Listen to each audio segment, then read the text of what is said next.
friends, welcome to Achuma'S kitchen. இன்னைக்கு வீடியோல நம்ம தீபாவளி ஸ்வீட் ரெசிபி தாங்க பார்க்க போறோம். இப்போ நம்ம பார்க்க போற ரெசிபி பன் காஜா. ரொம்பவே இன்ஸ்டன்ட்டா பண்ணக்கூடிய ஒரு ஈஸியான ஸ்வீட் ரெசிபிங்க. அதுக்கு நான் இங்க 3 பன் எடுத்திருக்கேன். ஃபர்ஸ்ட் இந்த 3 பன்னையும் half half-ஆ கட் பண்ணி எடுத்துக்கலாம்.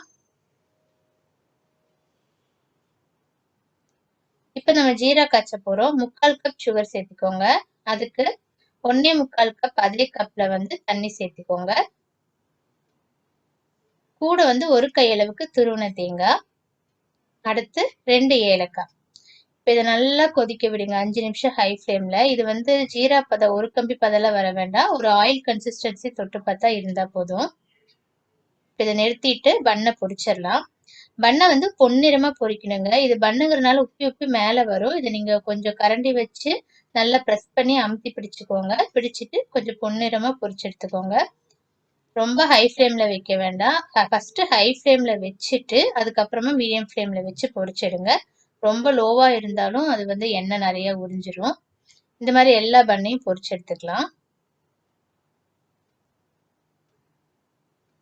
பொரிச்சு எடுத்தோன்னா நம்ம ரெடி பண்ணி வச்சிருக்க ஜீரால இதை போட்டு பரட்டிடலாம். மெயினா இது குலாப் ஜாமுன் மாதிரி ரொம்ப நேரம் ஊரெல்லாம் வைக்க கூடாதுங்க. இதை நல்லா ஒரு பரட்டிட்டு ஒரு 2 நிமிஷம் போல அப்படியே சும்மா அந்த ஜீரால போட்டு பரட்டுங்க. பரட்டிட்டு எடுத்து சர்வ் பண்ணிடுங்க. ஏன்னா இது கடிக்கும் பொழுது கிரன்ச்சியாவும் இருக்கணும், சாஃப்டாவும் இருக்கணும். அப்புறம் நம்ம ஜீரால போட்ட தேங்காவை கொஞ்சம் கொஞ்சமா மேல வச்சுட்டு சர்வ் பண்ணும்போது இப்படி கொடுத்தீங்கன்னா நல்லா பார்க்க அட்ராக்டிவா இருக்கும். தேங்காய் மேல வச்சுட்டு கொஞ்சமா நான் பாதாம் சேர்த்திருக்கேன். நீங்க உங்களுக்கு பிடிச்ச நட்ஸை கூட நீங்க சேர்த்திக்கலாம் மேல. இது சாப்பிட அப்படியே கிரன்ச்சியாவும் அதே நேரத்துல சாஃப்டாவும் ஸ்வீட்டாவும் செம்மையா இருக்குங்க. கண்டிப்பா இந்த தீபாவளிக்கு இந்த இன்ஸ்டன்டா பண்ணக்கூடிய இந்த பன் காஜா இந்த ஸ்வீட் ரெசிபி நீங்களும் ட்ரை பண்ணி பாருங்க. ட்ரை பண்ணி பார்த்துட்டு எப்படி இருக்கும் கமெண்ட்ஸ் அண்ட் ஃபீட்பேக் சொல்லுங்க. மறக்காம லைக், ஷேர் அண்ட் சப்ஸ்கிரைப் பண்ணுங்க. தேங்க்யூ.